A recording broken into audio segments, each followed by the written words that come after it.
ये जो कंट्री है पुर्तगाल, ये बड़ी इम्पोर्टेंट है, बल्कि सारे यूरोप की पूरी जर्नी ही बड़ी इम्पोर्टेंट है आपके लिए अगर आप यहाँ मूव होना चाहते हैं।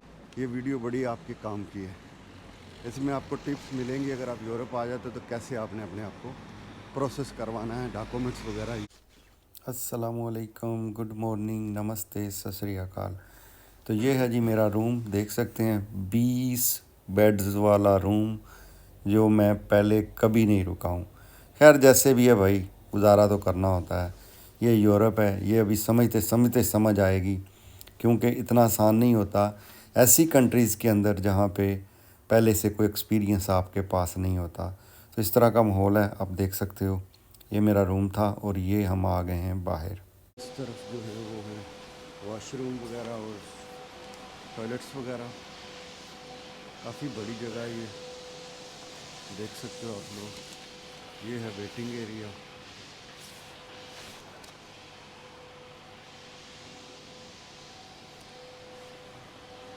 तो ये था भाई मेरा हॉस्टल। तो भाई मुझे जाना है टर्मिनल 2। आया मैं टर्मिनल 1 पे था। ये बस भी जाती है वहाँ पे और ये ट्रेन भी जाती है, और मैं लूँगा ट्रेन, ठीक है जी। और ये यहाँ का मैप भी है, और वो रहा मेरा हॉस्टल। और अब टाइम टू गो। तो ये है जी हॉस्टल का नाम, होला हॉस्टल एग्जाम्पल। तो ये जगह है जहाँ मैं रुका हुआ था। तो भाई आज है मेरा आखिरी दिन यहाँ पे स्पेन, बार्सिलोना के अंदर।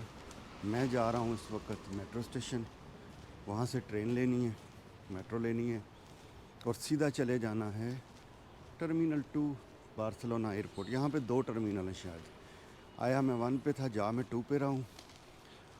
और भाई आज मैं जा रहा हूँ वो मुल्क जो मशहूर है लोगों को कार्ड देने में, पासपोर्ट देने में, जिसका नाम है पुर्तगाल। और मैं पहुंचूंगा जनाब आज शाम को पुर्तगाल के अंदर लिस्बन शहर में। और वहाँ पे मेरे एक दोस्त के दोस्त हैं, अज़ीज़ दोस्त के दोस्त, तो उन्होंने मुझे एयरपोर्ट से शायद पिक करना है और हम जाएंगे रिहाइश ढूंढने के लिए। मैंने ऑनलाइन बुक नहीं की है। क्यों नहीं की है? क्योंकि ऑनलाइन बुक करने से मुझे ये कंफर्म नहीं होगा कि भाई मैं ले पाऊँगा लीगल पेपर उनसे कि नहीं ले पाऊँगा, ठीक है। लीगल पेपर लेना ज़रूरी है, शायद वहाँ कोई इंदराज वगैरह।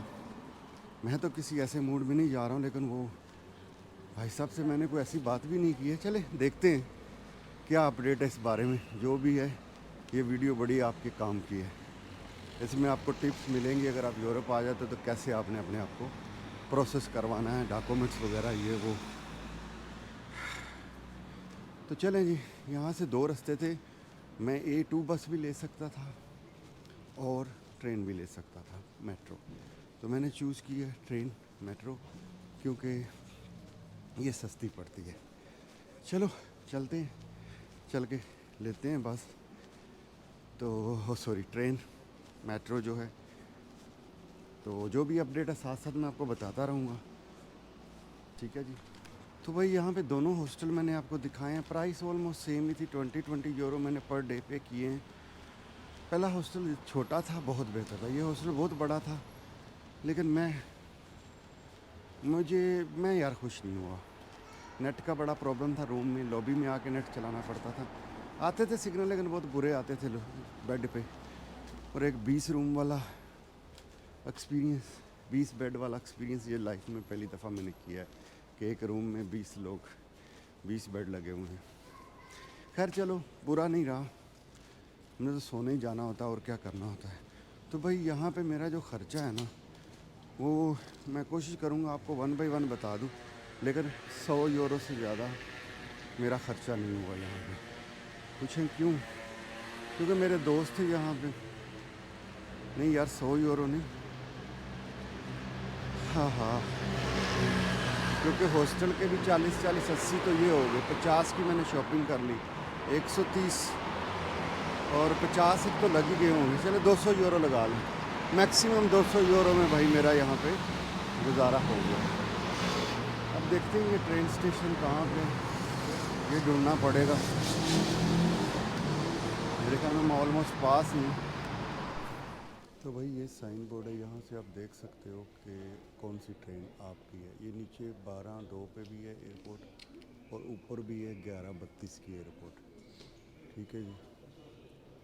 तो यहाँ ये ट्रेन स्टेशन देख लो,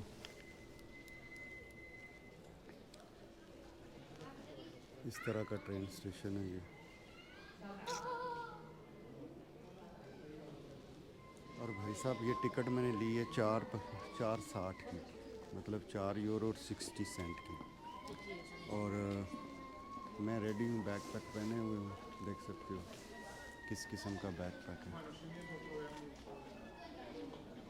सामान लादा हुआ है और साथ में एक प्लास्टिक बैग भी है जिसमें मेरे नए शूज़ हैं वाटरप्रूफ वाले। देखते हैं क्या बनता है, जो भी अपडेट होगी। स्कार्फ भी नया ले लिया है, ये काफ़ी गर्म है भाई। कपड़े यहीं के चलते हैं यहाँ पे, बाकी कोई बात नहीं है। तो खैर जी, स्पेन की जर्नी भी आज ख़त्म हो रही है। बाकी स्टेप बाय स्टेप चलते हैं, देखते जाइएगा आप भी क्या होता है। ये मेरी तीसरी फ़्लाइट है। ये टिकट मैंने बुक की है 220 दिरहम में। तो यूरो कितने बनते हैं, 60 यूरो लगा लो, या 58 समथिंग इतने बनते हैं। तो भाई साहब ये है मेरी ट्रेन। मेरे ख़्याल में इस पे कहीं कुछ नज़र तो नहीं लिखा हुआ आ रहा। तो चलते हैं, एंट्री मारते हैं। तो भाई बैठ गया हूँ ट्रेन के अंदर। पूछ के बैठा हूँ, बाहर तो लिखा नहीं हुआ था कि एयरपोर्ट जा रही है, लेकिन फिर भी मैंने अंदर घुस के पूछ लिया कि भाई एयरपोर्ट ही जा रही है। और ये कुछ सेकंड के लिए ही रुकती है, मैक्सिमम 30 सेकंड्स के लिए ये स्टॉप करती है। तो टिकट इस पर डिपेंड करता है। यहाँ पे डिफरेंट टाइप की टिकट्स होती हैं, एक ट्रिप की या जाने की सिंगल, फिर रिटर्न, फिर ग्रुप, बहुत सारी टिकट्स होती हैं। तो टिकट खरीदते वक्त ध्यान से देख लेंगे, इंग्लिश लैंग्वेज मिल जाती है और लोकेशंस भी लिखी हुई होती हैं मशीन। ये ट्रेन कुछ इस तरह की है।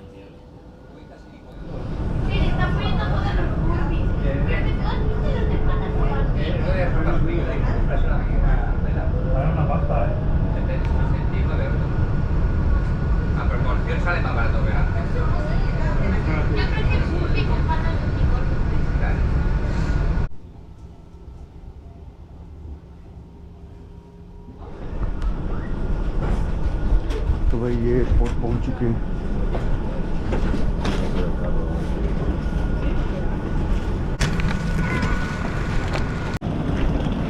ट्रेन के अंदर कोई बोर्ड नहीं था, तो इसलिए मैं पीछे उतरने लगा। तो भाई साहब से पूछा, उन्होंने बताया कि भाई रुक जा, इतना जल्दी ना कर, अभी तेरा एयरपोर्ट नहीं आया। तो भाई इस किस्म का माहौल है, देख सकते हो। बार्सिलोना को बाय बाय करने का टाइम आ गया। चलते हैं अंदर, लाउंज ढूंढते हैं, यहाँ लाउंज मिलता है कि नहीं मिलता है। वाह यूरोप तेरे पंगे। फ्लाइट से मैं बुक कर रहा हूँ, ऑन टाइम बुक कर रहा हूँ, मतलब कोई जल्दी ज़्यादा नहीं कर रहा हूँ। ये जो लिस्बन वाली फ़्लाइट है, ये मैं शायद कल की थी, कल परसों की, याद नहीं आता। वो 25 ट्रेन स्टेशन रह गया और मैं रोड के दूसरे तरफ जा रहा हूँ, रोड क्रॉस करके। ये जो है फ्लाई ओवर बना हुआ, इसमें से रोड के दूसरी तरफ जा रहा हूँ। सब लोग इधर ही जा रहे हैं। ये देखो सामने स्पेन का झंडा है, कितना रश जा रहा है उधर। तो भाई मेरा जो खर्चा हुआ है स्पेन वाले ट्रिप के ऊपर, फ़्लाइट थी 67 यूरो की, 4 डे का हॉस्टल जो था वो 80 यूरो का था। और बार्सिलोना में जो मैं एयरपोर्ट से बस लेके गया था 7 यूरो उसके लगा लो आप। कॉफ़ी 10 यूरो, शॉपिंग की थी 50 यूरो, और दोबारा एयरपोर्ट आया हूँ 5 यूरो। तो टोटल 19 यूरो 220 यूरो कर लो भाई।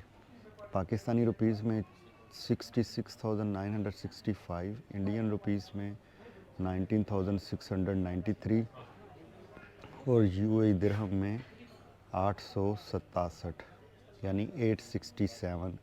ये मेरा टोटल ख़र्चा हुआ है। तो भाई 4 दिन की जो मेरी आइटनरी थी बार्सिलोना की, स्पेन की, वो आज ख़त्म हो रही है। आज मेरी फ़्लाइट है यहाँ से लिस्बन की, जो 55 यूरो में मैंने ली है। तकरीबन 2 घंटे की 3 घंटे की फ़्लाइट है। तो ये होने वाली है मेरी कंट्री नंबर 27। तो भाई इस वक्त मैं बैठा हूँ लाउंज में। सिर्फ़ एक कंट्री मैंने की है बाई ट्रेन, वो थी बर्लिन से, जर्मनी से पोलैंड पोजनान की। बाकी सारी कंट्रीज़ मैं बाई एयर कर रहा हूँ। तो ये जो कंट्री है पुर्तगाल, ये बड़ी इम्पोर्टेंट है, बल्कि सारे यूरोप की पूरी जर्नी बड़ी इम्पोर्टेंट है आपके लिए। अगर आप यहाँ मूव होना चाहते हैं या आपको इसके बारे में इंफॉर्मेशन चाहिए, तो ये बेस्ट ऑप्शन है आप लोगों के पास। तो भाई निकल आया हूँ अपने लाउंज से बाहर। अब मुझे ढूंढना है अपना गेट कि वो कहाँ पे है। पहले तो मैं भूल गया हूँ कि मैंने जाना किधर है। चलें चेक करते हैं क्या चक्कर है। तो भाई आपके भाई ने दबा के लंगर दबाया है, दबा के लंगर पिंजा है, मतलब खाया है। भाई ये वीज़ा कार्ड वालों का या मास्टर कार्ड वालों का समझ लें आप, लंगर है। हर एयरपोर्ट पे मिलता है तो हम दबा के खाते पीते हैं। तो गेट की तरफ जा रहे हैं। R12 है मेरा गेट नंबर। तो देखते हैं क्या एक्सपीरियंस रहता है। यूरोप में नई नई फ़्लाइटें, नई नई जो हैं एयरलाइनें इस्तेमाल की जा रही हैं और उनके एक्सपीरियंस आपसे शेयर किए जा रहे हैं। तो भाई मुझे फ़्लाइटें जो है ना, वो ट्रेनों से सस्ती मिल रही हैं। तो मैं ट्रेन से क्यों 12-12, 14-14 घंटे या 20-20 घंटे बस का सफ़र करूं? क्या कहते हो आप लोग? एक टिप देना चाहूँगा भाई आपको। अगर आप मेरी तरह ही हो, आपको पता नहीं चलता, तो लोगों से पूछ सकते हो, कोई मसला नहीं। बड़े टूरिस्ट को सारे लोग बड़ी आसानी से बता देते हैं कहाँ जाना है, कैसे जाना है। साइन बोर्ड भी होते हैं, लेकिन आप पूछ भी सकते हो, पूछ के अपना सिस्टम चला सकते हो। तो भाई पहुंच चुका हूं मैं अपने गेट पे। ये R12 है और अगले वाला R13 है। इस किस्म का एयरपोर्ट है, छोटा नहीं, काफ़ी बड़ा एयरपोर्ट है बार्सिलोना का। तो भाई ये है ईजी जेट, लाइफ की पहली फ़्लाइट इस एयरलाइन के साथ। तो इस वक्त हम लोग लाइन में लगे हुए हैं। ये है जी मंज़र यहाँ के एयरपोर्ट का। तो भाई साहब फ्लाइट टाइम पे ही है। यहाँ का बार्सिलोना का और लिस्बन का 1 घंटे का डिफरेंस है, टाइम डिफरेंस। तो फ्लाइट यहाँ से उड़ रही है 3:30 को, वहाँ पे हम लोग पहुँचेंगे 4:30 को, क्योंकि वो 1 घंटा पीछे। तो इस तरह ये इस किस्म का सिस्टम है। तो चलते हैं दुनिया के एक नए मुल्क में, जो हम लोगों की जन्नत कहा जाता है। क्यों कहा जाता है ये आप भी जानते हो। देखते हैं क्या सलूक करता है वो मुल्क हमारे साथ, वहाँ पहुँच के ही बताएं। तो भाई जहाज़ में एंट्री हो चुकी है, विंडो सीट भी मिल गई है। चलते हैं आज। तो भाई ये जितनी भी एयरलाइन है, ये मैं स्काई स्कैनर से चेक कर रहा हूँ। स्काई स्कैनर से ढूंढ के फिर मैं उसकी ऐप को डाउनलोड कर लेता हूँ। डाउनलोड करके डायरेक्ट उसी ऐप से ही टिकट बुक करता हूँ। तो भाई इस तरह करके मुझे ये नई नई एयरलाइनों का पता चल रहा है। और इस एयरलाइन का जो प्रॉब्लम था वो ये था कि भाई आपने जो ई पास है वही स्कैन करना है। कहीं पे मुझे कोई मशीन नहीं मिली जहाँ से मैं ई डाउनलोड करता या किसी को दिखा के मैं अपना जो है बोर्डिंग पास लेता। तो ई पास से ही काम चलाया। तो ये माइंड में रखो कि भाई ऐप होगी तो आसानी से आप सारे काम कर लोगे। और वैसे भी ये जो बजट एयरलाइन होती हैं, कभी कभार तो भाई ये चार्ज कर लेते हैं, लाओ भाई दो, किधर है तुमने बुक किया है, क्या कहाँ से चेक इन ऑनलाइन किया है नहीं किया, इस तरह के मामला हैं। ये एयरलाइन का भी नाम है भाई, जो मैं वापसी पे जाते हुए लूँगा। अभी मैंने वो बुक नहीं की है। Bye guys. Bye, thank you. Thank you. तो भाई ये है मेरा जहाज़, पहुंच चुके हैं पुर्तगाल लिस्बन। तो चलिए जी, बस लगी हुई है, इस बस में बैठते हैं और चलते हैं अपनी मंजिल की तरफ। क्या हिसाब किताब है वो चेक करते हैं। ये जहाज़ है अपना जी। मैंने कहा चलो थोड़ा सा इसको रिकॉर्ड कर लेते हैं, क्या ख्याल है। ये दरवाज़ा होता है भाई जहाँ से बंदा गुजरता है। तो भाई लिस्बन एयरपोर्ट में पहुँच चुका हूँ। मेरे यहाँ भाई साहब एक इंतज़ार कर रहे हैं, देखते हैं वो मुझे पहचानते हैं कि नहीं, क्योंकि सिम मैंने अभी, जब भी आप कहीं यूरोप की एक कंट्री से दूसरी कंट्री जाते हो तो आपको जो है ना डाटा रोमिंग जो है वो ऑन करनी पड़ती है और वो सिम चल जाती है। तो मैं ऐसे ही कर रहा हूँ। मेरी सिर्फ सिम नहीं चली, तो नहीं चली वो यूरोप के अंदर, बाकी सारे कंट्रीज़ के अंदर मेरी ये सिम चली। तो भाई ये छोटा सा एयरपोर्ट है, लिस्बन एयरपोर्ट। देखने में तो छोटा ही लग रहा है। तो जो भाई साहब आए हैं, मेरी उनसे बात हो चुकी है, वो खड़े हैं किस एंड फ्लाई पार्किंग में। तो जी ये है पुर्तगाल एयरपोर्ट।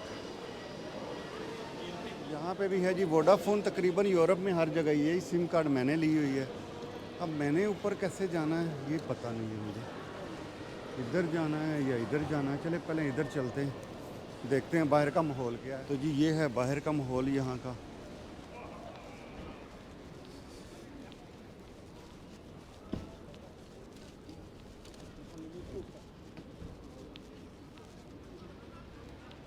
तो ये है जी पुर्तगाल एयरपोर्ट। तो भाई ये नहीं कि ये गर्म मुल्क है, ठंड है यहाँ पे भी, लेकिन चलें खैर, वहाँ से तो कम ही है। देखते हैं यहाँ हमारा दाना पानी 1 दिन है, 2 दिन है, 4 दिन है, कितने दिन है। फिलहाल तो चलते हैं और भाई साहब को मिलते हैं और मिलवाते हैं आपको भी। ये भाई साहब लॉयर हैं, यहाँ पे वकील हैं और काफ़ी सालों से हैं, विद फैमिली हैं, बिजनेसमैन भी हैं। तो चलते हैं आपको उनसे मिलवाते हैं, क्या ख्याल है। ये वो लोकर हैं भाई जो जापान के अंदर होते हैं, आप रेंट कर सकते हैं, इसमें अपना सामान रख के निकल सकते हैं घूमने फिरने के लिए। तो भाई साहब ये है जी किस एंड फ्लाई पार्किंग। ये यहाँ की टैक्सियाँ हैं मेरे ख्याल में। तो भाई अगली वीडियो देखना मत भूलिएगा, उसमें आपको बड़ी ज़्यादा इन्फॉर्मेशन मिलने वाली है।